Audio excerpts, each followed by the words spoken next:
kira ruang kerjasama. Baik, kita sekarang simak, kita kembali bergabung ke Jakarta Convention Center untuk menyaksikan pidato pembukaan Konferensi Asia Afrika oleh Presiden Joko Widodo. Assalamualaikum warahmatullahi wabarakatuh. Yang mulia Kepala Negara, Kepala Pemerintahan, para ketua delegasi, yang terhormat Wakil Presiden Yusuf Kala, yang kami hormati Ibu Megawati Soekarno Putri, Bapak B.J. Habibie, Bapak Tri Sutrisno, Bapak Hamzahas, para hadirin yang saya hormati. Atas nama rakyat dan pemerintah Indonesia, saya ucapkan selamat datang di Indonesia, negara penggagas dan tuan rumah Konferensi Asia Afrika 1955. 60 tahun lalu, Bapak bangsa kami, Presiden Soekarno, Bung Karno, mencetuskan gagasan tersebut demi membangkitkan kesadaran bangsa-bangsa Asia dan Afrika untuk mendapatkan hak hidup sebagai bangsa merdeka, yang menolak ketidakadilan, yang menentang segala bentuk imperialisme. 60 tahun lalu, solidaritas Asia Afrika kita kumandangkan untuk memperjuangkan kemerdekaan, untuk menciptakan kesejahteraan, dan untuk memberi keadilan bagi rakyat kita.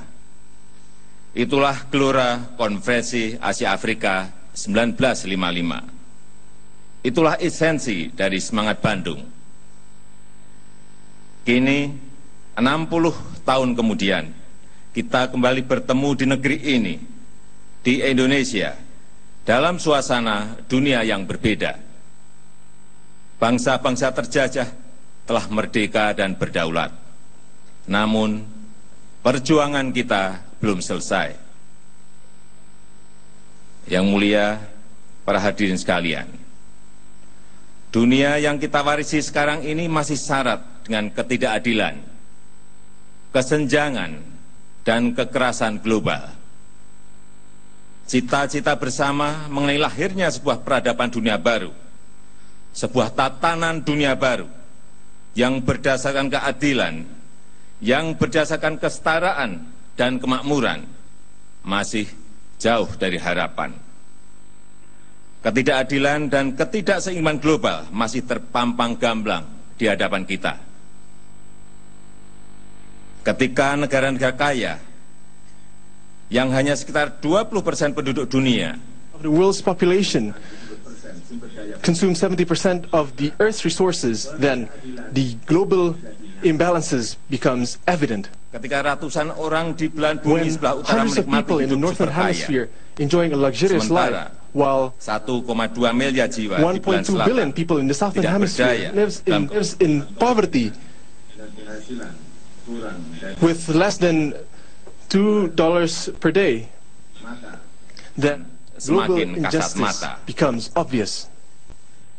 Ketika ada sekelompok negara kaya When merasa mampu groups of mengubah dunia dengan wealthy menggunakan nations think that they kekuatannya, can change the world with its own might, maka ketidakseimbangan global then jelas membawa global sengsara. imbalances have clearly Dan devastated us semakin all, kentara and ketika it becomes more evident Perserikatan Bangsa-Bangsa when the United Nations PBB tidak berdaya is powerless. tanpa mandat PBB, As witness today that the seperti yang use of kita force saksikan, without the telah mandate of the menafikan United Nations keberadaan badan have dunia ignored yang kita the miliki existence bersama itu. of the world organization that we Oleh have. karena itu, kita bangsa-bangsa Therefore, di Asia we, Afrika as Asian African mendesak nations, urge mendesak reformasi we urge PBB. the reform of the United Nations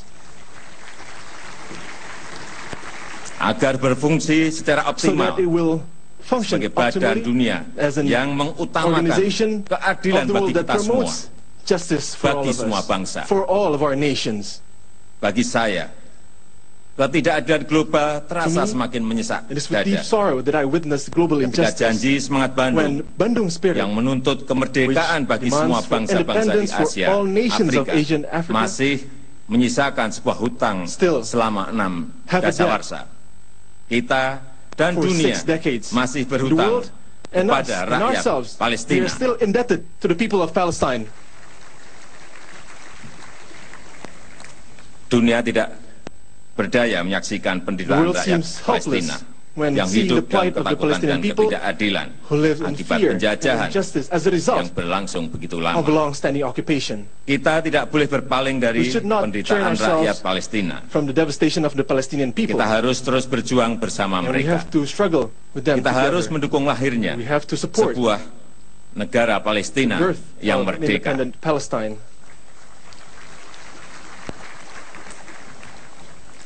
Yang mulia, Your para hadirin Excellencies, sekalian, ladies and gentlemen, ketidakadilan global juga terasa global ketika injustice have also sekelompok become negara obvious enggan when groups of nations mengakui refuse to realita acknowledge dunia yang sudah the berubah. shifting world reality. Pandangan yang mengatakan Those bahwa who say persoalan ekonomi that dunia the global hanya economic dapat problem diselesaikan shall oleh only Bank be Dunia, solved through the World oleh Bank, IMF, the dan oleh IMF, ADB and ADB adalah pandangan yang usang all yang obsolete perlu dibuang.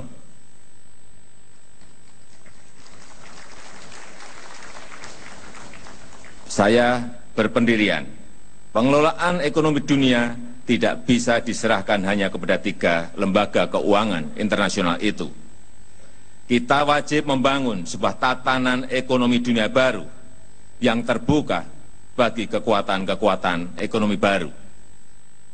Kita mendesak dilakukannya reformasi arsitektur keuangan global untuk menghilangkan dominasi kelompok negara atas negara-negara lain. Saat ini dunia membutuhkan pimpinan global yang kolektif, yang dijalankan secara adil dan bertanggung jawab. Dan Indonesia sebagai kekuatan ekonomi baru yang sedang bangkit, sebagai negara berpenduduk muslim terbesar di muka bumi, sebagai negara demokrasi terbesar ketiga di dunia, siap memainkan peran global sebagai kekuatan positif bagi perdamaian dan kesejahteraan. Indonesia siap bekerja sama dengan semua pihak untuk mewujudkan cita-cita mulia itu. Yang mulia, para hadirin sekalian, hari ini dan hari esok, kita berkumpul di Jakarta ini untuk menjawab tantangan ketidakadilan dan ketidakseimbangan itu. Hari ini dan hari esok, rakyat kita menanti jawaban terhadap persoalan-persoalan yang mereka hadapi. Hari ini dan hari esok, dunia menanti langkah-langkah kita.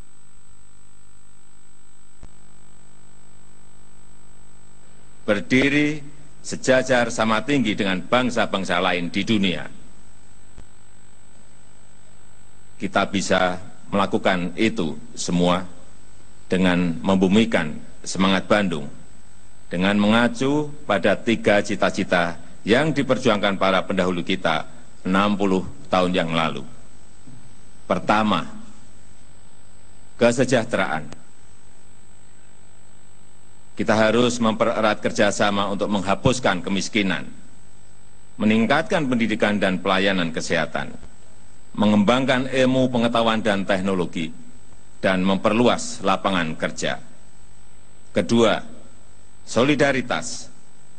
Kita harus tumbuh dan maju bersama dengan meningkatkan perdagangan dan investasi di antara kita, dengan membangun kerjasama ekonomi antar kawasan Asia dan Afrika, dengan saling membantu dalam membangun konektivitas, membangun infrastruktur yang menghubungkan pelabuhan-pelabuhan kita, bandara-bandara kita, dan jalan-jalan kita. Indonesia akan bekerja menjadi jembatan maritim yang menghubungkan kedua benua. Yang ketiga, stabilitas internal dan eksternal, serta penghargaan kepada hak-hak asasi manusia. Kita harus bertanya apa yang salah dengan kita, sehingga banyak negara-negara Asia Afrika dilanda berbagai konflik, internal dan eksternal yang menghambat pembangunan ekonomi kita. Kita harus bekerja sama dalam mengatasi ancaman kekerasan, pertikaian, dan radikalisme seperti ISIS. Kita harus melindungi hak-hak rakyat kita. Kita harus menyatakan perang terhadap narkoba yang menghancurkan masa depan anak-anak kita. Kita harus menyelesaikan berbagai pertikaian, baik di dalam negeri maupun antar negara secara damai. Oleh karenanya, Indonesia memprakarsai pertemuan informal negara-negara organisasi kerjasama Islam (OKI) untuk mencari penyelesaian berbagai konflik yang kini melanda dunia Islam. Kita juga harus bekerja keras menciptakan stabilitas dan keamanan eksternal yang menjadi prasyarat bagi kelancaran pembangunan di setiap negara. Kita harus bekerja sama untuk memastikan bahwa samudera kita, laut kita, aman bagi lalu lintas perdagangan dunia. Kita menuntut agar sengketa antar negara tidak diselesaikan dengan penggunaan kekerasan. Inilah tugas dan tantangan di hadapan kita yang harus kita temukan dan kita rumuskan cara penyelesaiannya dalam sidang konferensi Asia Afrika ini. Yang mulia para hadirin sekalian, melalui forum ini saya ingin menyampaikan keyakinan saya bahwa masa depan dunia ada di sekitar ekuator, di tangan kita, bangsa-bangsa Asia dan Afrika yang ada di dua benua.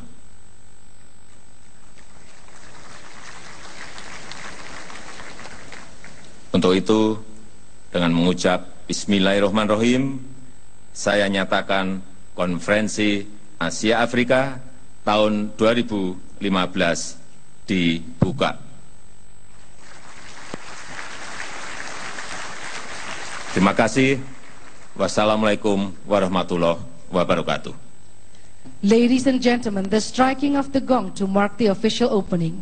Please accompany His Excellency the President of the Republic of Indonesia, representing one of the founders of the Asian African Conference 1955, President of the Republic of the Union of Myanmar, His Excellency Mr. U Thein Sein, and Minister of Foreign Affairs of the Republic of Indonesia, Mrs. Retno L.P. Marsudi.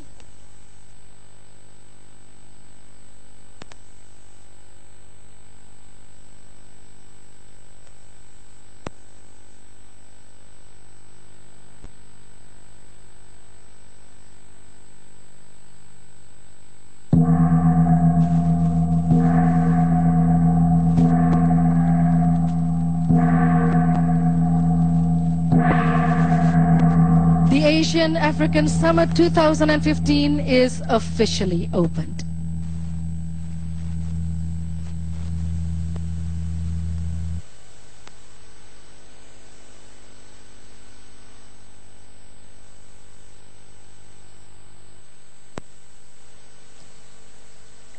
Your Majesties, Your Excellencies, ladies and gentlemen, the Asian African Summit 2015 is officially opened by His Excellency, the President of the Republic of Indonesia.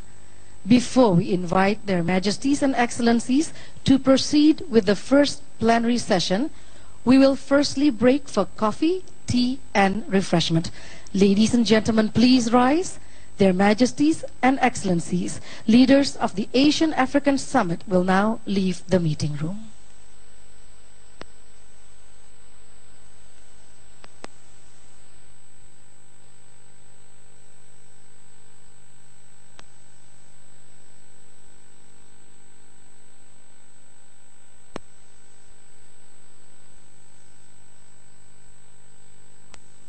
All the leaders will have their coffee and tea at the Assembly Hall 2.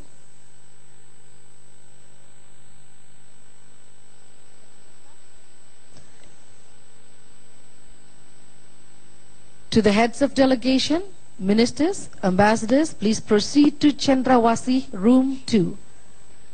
Remaining Ya pemirsa, baru delegates, saja Anda please menyaksikan proceed for coffee, pidato tea and pembukaan refreshments at the Konferensi Kasuan Asia Lounge. Afrika, sekaligus juga peringatan Konferensi Asia Afrika ke-60. We would like to Dan ini remind you merupakan that pidato coffee, yang tea and sangat kuat. Memang refreshment beberapa will hari yang only lalu last Presiden for 30 Jokowi minutes. menyampaikan Please ingin return to the menyampaikan briefing sesuatu room yang kuat before dalam 30 pembukaan minutes Konferensi Asia Afrika. prior to the Saya hitung ada arrival sekitar of all 5 kali leaders. Presiden Please Joko help Widodo yourself menyebutkan with coffee, kata tea and atau refreshment. frase ketidakseimbangan global. Ini tentunya sangat Heads of keras delegation, dan managers, juga ambassadors, please proceed secara to gamblang Cendrawasih Presiden Joko 2. Widodo, artinya Delegates, Indonesia, Kasuan meminta Lounge reformasi di downstairs at the basement. PBB, di Badan Dunia tersebut.